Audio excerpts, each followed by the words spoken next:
come and say something. I wanna hear your voice. All the eyes on me, all the eyes are all on me. All the eyes on me, all the eyes are all on me. All the eyes on me, all the eyes are all on me. All the eyes on me, all the eyes are all on me. What's going on, everybody? It's your boy, the Mr. Fox, back in the house, and you know what time it is. It's time for the review of Unordinary, episode 117, chapter 114, whatever flows shipboat, whatever gets ship by. And you know how we do this. Quick rundown of last week, then we jump into this week. So, jumping straight in, last week, actually, we get to see Arlo. We haven't seen Arlo in a minute. So it's Arlo and this guy named Holden. Holden. I think I'm getting confused with the dude from One Piece. But anywho, so Holden is like, hey Arlo, man. Well, can we talk? We need to talk about something. So they're walking and talking down the street, and Holden's just pretty much telling like, they found another person. She was beaten just as bad as Zeke. She had to be hospitalized and everything. And then he tells Arlo something very interesting. He's like, everybody's starting to think that you are the one that's been doing it. And Arlo's like, wait, what? And then he explains. He's like, look, first it was Zeke. He said, we all know that you had that confrontation with Zeke. And then next thing you know, he gets beaten half to death and is found laying in the cafeteria. Well, not the cafeteria, but like in the hallway somewhere, or like in the alleyway of the school. And then next thing you know, and then you have that whole beef with Cecile about her printing the article about Serafina that you told her not to. And then next thing you know, her top reporter or whatever, Junie or green hair Chun-Li, I'm gonna keep calling it like I said, they find her beaten half to death, and you fired Cecile. So it's like, And it didn't click, like, to me, they didn't click instantly, but when he said it, I was like, okay, yeah, that makes a lot of sense. And then Arlo asked Holden, he's like, well, do you believe these rumors? And he's like, no. He's like, because you wouldn't beat someone to that degree and then just leave them there. And then that's when Arlo thinks of John. He's like, John's the only person that's even capable of doing it to two mid-tiers in such a rapid succession anyway. That's how I feel. And then, so after that, I mean, we cut to Serafina and John. So happy, can't get enough of it. I probably wouldn't complain too much if we got to see them for like the rest of the series. I'm lying, I want to see the others, but just seeing them together makes me really happy. And the fact that John stopped wearing that stupid hair gel, such gloriousness. But they're walking and talking, and well, actually no, I take that back. We do cut to John and Serafina, but that's later in the chapter. First off, we cut to Serafina in her room, and she's thinking about the training session that she went over with John, and she's pretty much like, I'm tired of moping around. He deals with this on an everyday basis. I'm gonna learn to, I'm gonna practice and get better. And she does. She gets into like a tank top and some pants or some shorts, I can't remember, and she starts training. Meanwhile, while she's training, Elaine can hear it next door, and she's like, what is going on? So she goes over to check on her, and Serafina opens the door all sweaty and stuff from her training by herself. And if you hear noise right now, that's the garage. So sorry. But when Serafina opens the door, she's like, oh, Elaine, come in and help me. And she pretty much just drags Elaine in there, and Elaine's like, hold up, wait a minute. Nope, too late. So after that's done, then we cut to John and Serafina in the school walking. And Serafina's like, hey, I need to go to the mall and get some things. Come with me. And John's like, can't you get someone else to do it? He's tripping in my book. I'm like, yeah, I'm down. I'm down. So, and then while they're talking about that, Serafina overhears other students talking about what happened to Junie. They're like, oh man, there's a stalker in the school now and all that, and nobody's safe. And John's like, don't worry about none of that crap. He's not gonna come for you.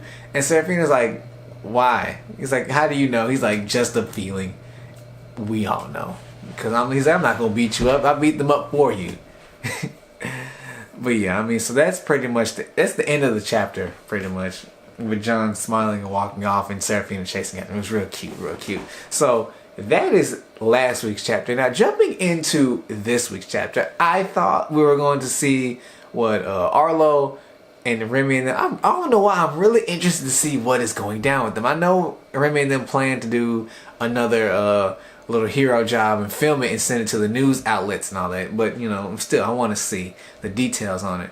But no, we cut to the mall with Seraphina and John. Once again, not complaining. Love it. Love seeing those two together, especially with John's hair gel nowhere in sight. So you know, they go get some new phones and they go shop. Seraphina gets a new phone. John gets a new phone. I actually forgot that his other phone got smashed when Arlo took him out there one day, or is it later? I don't really remember, but I know his phone got smashed and he never replaced it, and that's why he wasn't able to get in contact with Seraphina so long, and that's really what triggered him, you know, to show his dark side, thankfully. But so they get new phones and all that. So they go clothes shopping. John wants no part of it. He's like, man, I'm trying. You can see it on his face. He's just trying to find a way out of it. And he does. He tells Seraphina, he's like, hey, I'm gonna go get some drinks and all that. And she gives him a look like, all right. She's like, give me the usual. And he goes. He gets up out of there. And then we get an interesting scene. He walks by a mask shop. And he sees, a whole bunch of different masks. There's like a Pikachu mask, a mask from Scream, a clown mask, and then there's just one in particular mask in the center. And I'm like, I was like, that's the one. That's the one. And now, if you're wondering what this mask looks like it's straight up Executioner's mask. We're not going to be no longer be able to call him Tuesday. We're just going to have to call him the Executioner. Or maybe the Punisher. Well, that's already been coined. I think he does it better anyway. So yeah, I mean, he buys the mask. He doesn't say anything about it, obviously, because he doesn't want Seraphina knowing what he does. But I gotta thank Ura Sensei for this panel. I hope it's not 2 panels. We'll see when I get the image up there. But Seraphina steps out in a sports bra and some leggings. Both of them are pink, if I remember correctly. And I got to say, Seraphina looked good.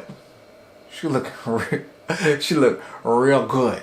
Now, I kind of wish she would have tied her hair back just so I can get that image.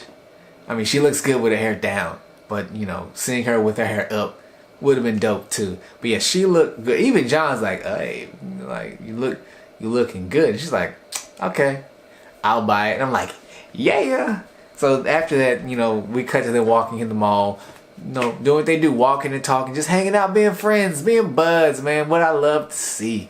It's just so nice seeing them together and just hanging out without people trying to kill them, steal powers, and and just all the BS of the hierarchy at school and all that. Even though it's still kind of technically out in the regular real world community and all that stuff, but still, no one's really trying to enforce it all too much. So, and then they pass by the spot where, you remember at the beginning of the series that one dude in the mall was doing like a power gauge test. That was pretty much so he could scout out who was a high tier so we can target them later and get their powers, and he'd give them a prize, and the prize had a tracking device in it.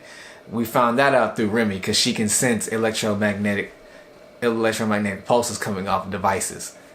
So that's how we found out about that. And Seraphina points out, she's like, that's where all this garbage started. And then John thinks back to the night that they tried to break in and kidnap her, and he failed to stop him. And he's like, his speech bubble goes black again. So that means he's like, as I say, he's in go mode. He's like, man, it's a shame I didn't catch them because I wanted to give them a piece of my mind. I bet you did. I wanted you to as well. You failed me. I was real upset at that chapter too. I was like, come on, man. But I mean, he was hurt still. So, but then Seraphina snaps me out. She's like, well, there's no sense in dwelling on it. And I agree. That's how I feel. There's no sense in dwelling on stuff. I mean, it just, and she says the same thing too. She's like, it'll just make you more frustrated. And I'm like, good. She's still upset about it. Obviously, who wouldn't be? But I'm glad to see her starting to, move past it. Even though she still wants answers, because obviously, taking someone's ability is a whole new thing that no one seems to know about except for the people that are doing it. And she also points out something that I'm pretty sure everyone's thinking, like, someone is backing these people. She's like, there's no way just a bunch of mid-tiers could have the finances or the resources to pull this off in such a quick amount of time. She said this had to be like in the works for like a while. And I agree. And I'll be really happy when we finally get to see the inner workings of Ember and all that, and see who is up to, who is at the top, who's in the middle, who's at the bottom. You know, I want to see faces. I want to see faces and names. I know I said that twice, but whatever. So, I mean, and honestly, that's like, well, no. So after all that, we cut back to the boys' dorm. You know, that I thought we were going to get into what Eason and all that were saying. Actually, I just realized something. I skipped something. Serafina points out that she should probably go talk to Remy because Remy did the same test. And, you know, she almost damn near blew the mall to smithereens trying to catch the dudes. And she's like, she probably knows something she don't. Which she does. And that's why she's donned the superhero name X-Ray and is conducting all these vigilante activities trying to get Ember's attention. I know I'm skipping around a lot today, but then we jump to the boys' dorm room and John's texting Sarah, and it's real cute. I'm just like, yeah, you know, texting buddies. I know we all have that somebody that we just love to text. For me, it's my fiance. I love it. I love her so much. But you know, John's phone's about to die. And he's like, oh, where did I put my charger? Once again, I said it in the reaction. How many times do you say that in a day? Where is my charger? I say it a few times, actually. To be perfectly honest, I say it probably like at least 3 times a day. Maybe a little bit more. But I'm not entirely sure. Well, anywho, that's neither here nor there. So John goes to his shopping bag and he notices the mask.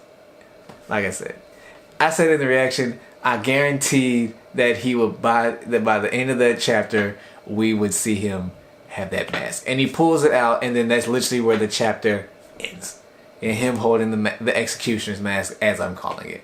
So we might be getting some Tuesday action real soon. Like we'll probably get it a lot more often than we think we will, to be perfectly honest, now that he's like trying to protect Serafina and make sure no one brings any more harm to her. Since, you know, Arlo got under his skin and told him, like, be a man, be a freaking man and protect her, since you want her protected all the time. Once again, I agree. I used to not like Arlo, but he's actually started to grow on me because he has a hard job, man. He does. And nobody's really trying to help him. Like all the people who are capable of helping him either don't want any part of it or are doing their own thing, and everyone else is pretty much a bunch of sheep. And the higher ups, they don't care. They're like, you handle it, fix it. So yeah, he has a hard job, man. So I can appreciate him a lot more than I used to. At first, I did not like him like at all. I was like, this guy is a douche. Get him out of here. But he's made some valid points over the series, so I can deal with it. So, you know, like I said, that's the end of the chapter. Next week, I'm hoping to see. Once again, I'm saying it again. I'm really hoping to see what Remy and Blake and them were up to. We haven't seen them for like 2 chapters. It's kind of not bugging me, but I'm just kind of anxious because I'm like, they got a plan. They're about to enact it. I want to see it go through. But, you know, also. Actually, no, that's just it. You know, with all that being said, do the stuff that I normally tell you to do. Like, subscribe, comment, and all that. Follow me on all my social media outlets. And one more thing. I really want to say thank you to any and everyone that views my videos. Especially if you watch it like all the way through. Thank you from the bottom of my heart. And especially thank you to the ones that actually take time out of their day or their night or whatever time it is when you write me a comment. I really, really enjoy it. You know, seeing one person comment makes me just want to keep doing this. And I want to keep doing this for a good little while. But you know, if I wasn't getting like comments and likes and stuff, then it'd probably be a little bit harder. I'd still do it because, I mean, I know this isn't going to blow up overnight. But, you know, I really, really want to say thank you to everyone. I know a few of y'all enjoyed the interview the interview skit I did with Tuesday. That was really fun doing that. My fiance helped me film it. She really is a big help to me with some of these skits and stuff that I do and that I'm planning on doing later on in the future. So I just really wanted to get that out there. Thank you to everyone that, you know, that watches my video. Even if you watch it just for like the intro, because I know some of y'all really love that intro that I put on these videos. It was a blast making it. It was really like the spur of the moment thing that I did. I didn't think people would like it so much, perfectly honest, but I'm glad you do. I'm glad you come back to view my content. It means a lot to me. And this, I know I'm rambling, but I'm serious, you know, like for real. Thank you. Like I said, do all the stuff that I normally tell you to do. Like, subscribe, comment, follow me on Instagram, Twitter, Twitch. Twitch is coming, I promise. But with all that being said, it's your boy, the Mr. Fox.